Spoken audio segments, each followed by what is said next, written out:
صحیح قرآن خوانی کی 3 شرائط ہے۔ حضرت تھانوی رحمۃ اللہ علیہ کے ایک شاگرد اس واقعے کو نقل کرتے ہیں کہ ایک روز ہم لوگ حضرت تھانوی رحمۃ اللہ علیہ کی خدمت میں سبق پڑھنے کے لیے حاضر ہوئے تو دیکھا کہ حضرت والا معموم بیٹھے ہیں۔ طبیعت پر غم کے آثار و افسردگی ہے۔ ہم نے پوچھا، حضرت کیا بات ہے؟ آپ قدر غمزدہ کیوں ہے؟ حضرت نے فرمایا، گھر سے خط آیا ہے، میری بڑی ہمشیرہ کا انتقال ہوا ہے، اس وجہ سے طبیعت غمگین ہے۔ شاگردوں نے حضرت والا سے عرض کیا، آج ہم سبق نہیں پڑھیں گے۔ حضرت نے فرمایا کہ میں سبق پڑھانے کے لیے آیا ہوں۔ اللہ اکبر! اندازہ لگائے بڑی بہن کا انتقال ہو گیا، باوجود اس کے درس کے لیے درسگاہ تشریف لائے ہیں، حالانکہ غمزدہ ہے، پھر بھی کام کرنے کے لیے تشریف لائے ہیں۔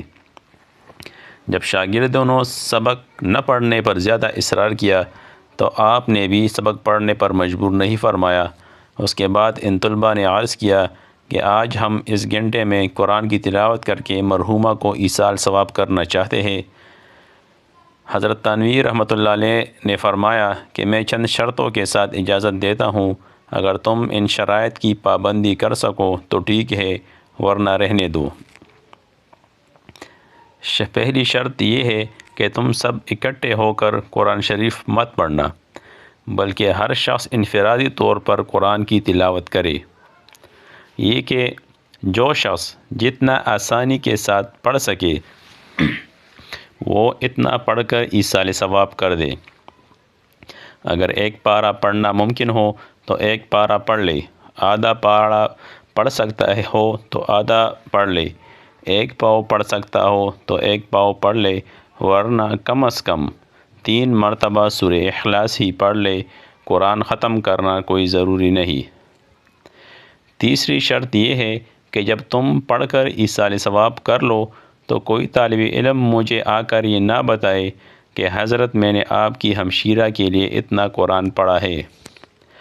مجھے بتانے کی ضرورت نہیں، اس لیے کہ تم مجھے بتانے کی نیت سے پڑھو گے تو خلوص کہاں سے رہے گا، بلکہ اس صورت میں تم اپنے آپ پر جبر کر کے زیادہ پارہ پڑھو گے۔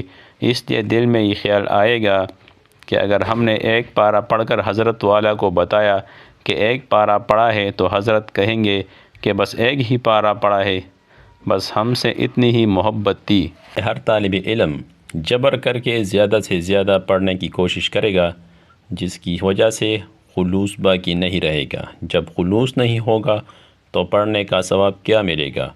جب یہ پابندی لگا دی، کوئی اگر مجھے نہ بتائے تو آپ جتنا بھی قرآن شریف پڑھے گا وہ خلوص سے پڑھے گا، اور خلوص کے ساتھ 3 مرتبہ سورہ اخلاص پڑھنا دکھاوے کے بغیر خلوص کے پورا قرآن پڑھنے سے یقیناً بہتر ہے۔